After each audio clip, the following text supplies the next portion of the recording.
What is up, you guys? It's your boy MexzcaliGaming, and I hope you're having a wonderful day and staying safe in these times. On today's video, we're going to be doing a review on the PS4 Macro controller by MegaModz. I do want to say that this controller was sent out to me by MegaModz, but that's not going to be changing any of my thoughts and review. I have already done the review for the Xbox One modded controller, so if you're interested on that, I'll have it pop up on the screen and down in the description. The quality of their controllers is amazing. I've been having these controllers for quite a few weeks now, and I can tell you that I have not had a single problem with them. And with elite controllers like this, you always want the bang for your buck. And I know these controllers are not cheap, but they're not cheaply made. So you're actually getting your money worth out of this controller. The cool thing about the Macro controller is that you actually get two paddles on the back, and you get a mod chip inside your controller. At the bottom of your controller, you'll find 4 little circles that change colors depending on the mod you're using. This controller comes with 5 sub modes that are already pre-installed onto your controller, so you don't have to plug it up into a PC or anything like that. Or pay some type of subscription so you can get your mods to work. With MegaModz, you pay one price and that's it. Now, what I really like about the Macro controller is that you can use it for more games than just first-person shooters. You can even use it for Minecraft if you want to. The shopping experience is great. You can either choose a pre-made model or you can make your own. With MegaModz, you create your own controller the way you want it. Although there's something that I would like to see in the future with MegaModz. One of those things are trigger stoppers. I would actually like to see something implemented onto the trigger so actually you don't have to press it all the way down. Something similar to the Xbox One version. Also, something that I really like to see in the future is maybe allowing us to put some text or a logo on the controller. That would be pretty cool. Now, I know with modding a controller can be a bit expensive,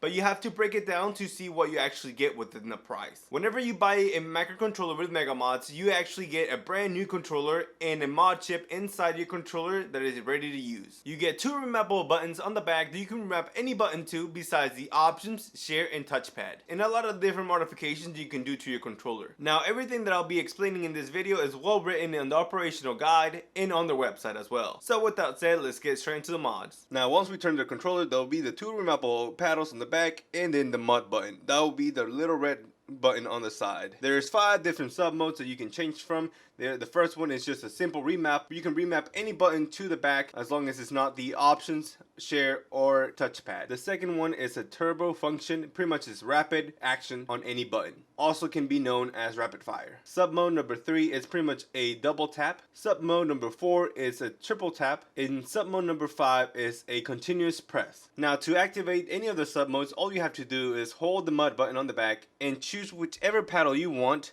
In this case, I'm going to choose the right one and then hold the button that I'll choose, which is going to be R2 for 3 seconds.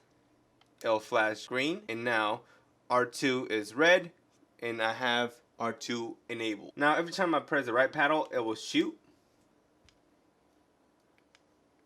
Now, these 2 paddles, you can only remap one button at a time on each one. You cannot have multiple actions on the same paddle. Now, if we want to change it to a different button, all we have to do is hold the mod button, the back button that we want, and then the button that we want to replace for 3 seconds, and it'll change colors. Now, every time I want to reload, I can just hit the back button and it'll do it for me.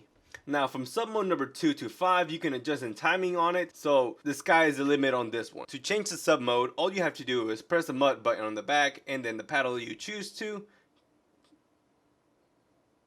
and then it'll flash green. And then with R2, you go forwards. With L2, you go backwards.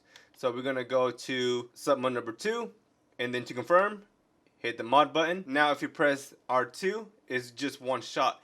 But if you hit the paddle on the back, it'll have rapid fire. And that's the turbo function. Now, whenever you do an action that you're changing maybe sub modes or changing timing on it, you have 3 seconds to do the action. Otherwise, if it takes any longer than 3 seconds, the action will be canceled. Now, let's say you want to change the timing on it to make it go faster. All you have to do is hit the mod button and the paddle that we choose to, and then it'll flash green, and then the PS and the mod button at once. It'll flash white, and then the paddle again, and then R2 to go forwards. We're gonna go all the way to 3, and then the mod button to confirm. And then this, you can change the timing from milliseconds to tenths of a millisecond to hundreds of milliseconds, and then confirm it. And now once we hit the back paddle, it will go faster than it did before. Now let's try sub mode number 4. All we have to do is hold the mod button on the back and the button that we want to choose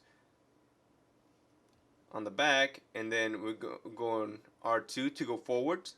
We're going to go all the way to the light number 4. Mod button to confirm. And now every time we press the back paddle, it'll shoot 3 times. But if we hit R2, it'll only shoot once. If we hit that button on the back, it'll shoot 3 times. To reset the mod chip, all you have to do is press the mod button and the PlayStation button at the same time. It'll turn white, and then all you have to do, press down on the D-pad along with the PlayStation button, and it'll flash rapidly, and it's done. Now that was it for this video, guys. If you did enjoy it, make sure to leave a big thumbs up and subscribe if you haven't done that already. If you do have any questions, let me know in the comment section below. I'll be more glad to help you. And also, guys, if you're gonna make a purchase, make sure to use code MEXZI for a 15% off. Love ya, take care, and I'll see you guys in the next one.